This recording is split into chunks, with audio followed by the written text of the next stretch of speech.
What is up, y'all? This is Rich coming back at you with another lens review. This is the 28mm SMC Pentax-M 28mm 2.8.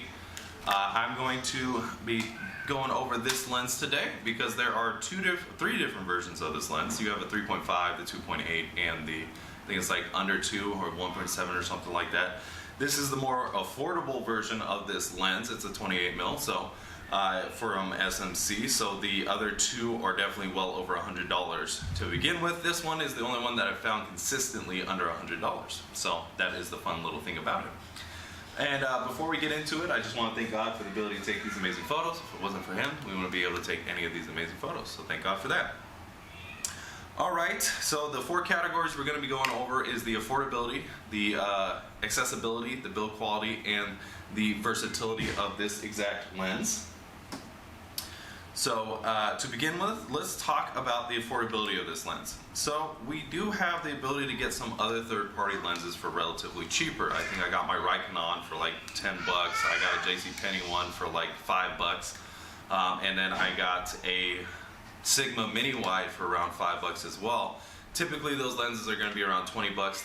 The cheapest I found one of these, which is a questionable battle damage version, is about 40 bucks, but they do go upwards of 120 for a good, decent copy. I think you can find some in between that. So for that, I give it about a 6 or 7 on the affordability. I would say about a 7-ish because it's not as expensive as some other 28mm, and the ability to adapt this to your exact camera system is a huge plus, because when you get into the actual native 28mm for a lot of camera systems, it's well up there. So that's super nice. So that one is going to be a 7 for me. Not super unaffordable, but not super affordable like some other ones. I think you can get away with the 28 mini wide to do a lot of the 28mm stuff. Plus that one has a macro mode, so that's kind of like a little cherry on top. But then you kind of sacrifice when it comes to build quality, having to take it apart, rebuild it consistently, is, you know, so pros and cons. And then also we're going to take a look at the accessibility. This is an SMC prime lens. So the prime lenses of this era are extremely easy to use, so that's an 8. It doesn't have autofocus, it doesn't have auto aperture, so that keeps it at that 8 mark. Just because the focus throw is super easy to use, logging it at 5.6 to 8 on the aperture makes it to where it pretty much can take every picture.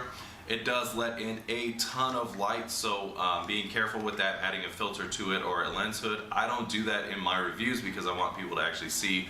I want to go through the struggles of it and how hard it is to use this in most situations. So with that, I did have to stop it up a bit, but you know, around 11 to 16 it was fine in that direct harsh light. So that one is an 8 just because it is quite simple to use. It is a fun lens to use. So next we're going to talk about the build quality. Build quality is going to be a 9 because it is the SMC of this era. The glass is immaculate, the housing is immaculate, everything about it. Most of it is metal. There is a rubber like little grip ring, which makes it, you know, not necessarily bad. It hasn't tarnished in any way. Everything about it is solid quality metal mount. It's an immaculate lens. It's super easy to take apart, put back together. At least for me, I know some people have issues with these primes, but take it slow, and it is pretty simple to take apart and put back together. It is not dust proof, it is not weatherproof, so that is something you have to think about when you are servicing these lenses or taking it out into a harsher environment. So with that, I give it a 9 just because it is not dust proof, weatherproof like you would see with some other builds. So next, let's talk about the versatility of this lens. You can take good portraits with this lens. I wouldn't recommend doing like a fashion portrait or stuff. People are not going to look the greatest. I wouldn't shoot a wedding with it either. You're not going to get people in their best light because they are going to look kind of stubby or blown out a little bit. But children are fine, pets are fine. If you want to have that really dramatic effect of how vast a landscape is, that is perfectly fine to do portraits like that. Landscapes are fantastic, cityscapes fantastic. Street photography is going to be nice and easy with this lens. Real estate, not so much because it is just too large of a focal range. It's just 28mm, so you're not going to be able to do a ton of real estate photography with it. Wildlife is not going to work. It's just not. Autofocus is probably way better for wildlife. Not only that, it's just too vast. You're not going to be able to. You're going to have to crop your photo down so much unless you're literally right next to the subject. So that is something that you have to be aware of. But I think it is a pretty versatile lens. I think it is up there with the 35 and the 50 when it comes to versatility. You kind of have like the 28, the 35, the 50, the 80. Those are all super versatile lenses, and they're going to fall into that nice little niche of probably some of the lenses you should keep and carry around on all consistent basis. So, all right. With that being said, we got a total score about an 8, 7 to 8 on this lens. It's kind of high up there, so if we're rounding up, it's going to be an 8. So this lens is going to have an overall score of an 8. That's pretty indicative of these SMC Pentax prime lenses around this era. And the next thing I would say is, do I recommend this for an amateur photographer or somebody that's getting into these lenses? I would recommend this SMC. Unlike the issues that I had with the Sigma Mini Wide, I do think it's awesome that it has the macro mode. This one can kind of somewhat have that. You can get pretty close to your subjects before you lose the ability to focus. I think it is definitely worth it to pay a little bit more to get the SMC glass, to get a more reliable lens over the Sigma Mini Wide, especially when you're taking a look at Raycon, where you could get a good copy, or you can get an absolutely atrocious copy like I got. You're not going to have that 3D pop or that edge-to-edge clearness that you would get from the SMC when you pick up a JCPenney or a Sears, one of those Sears. You can get a good Sears, but I think this is just a more reliable lens to get, and I think you're not going to waste any of your money doing that.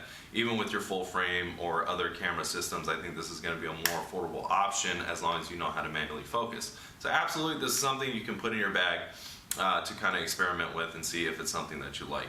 Now, as a professional or semi-pro photographer, I think this will take fantastic shots when you know that this is the focal range you want. If this is the focal range you want, this is going to be perfect for any one of those camera systems over the native lens, as long as you don't need to have that necessarily that autofocus all the time.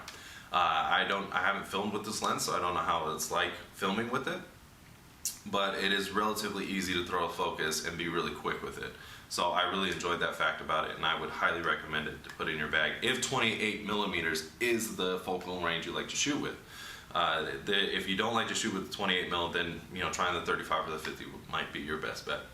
All right, and that is it with this lens review. Thank you guys for watching. Again, most of the photos are going to be at the end of this video, so you guys can take a look and see what they are like unedited. See you guys later.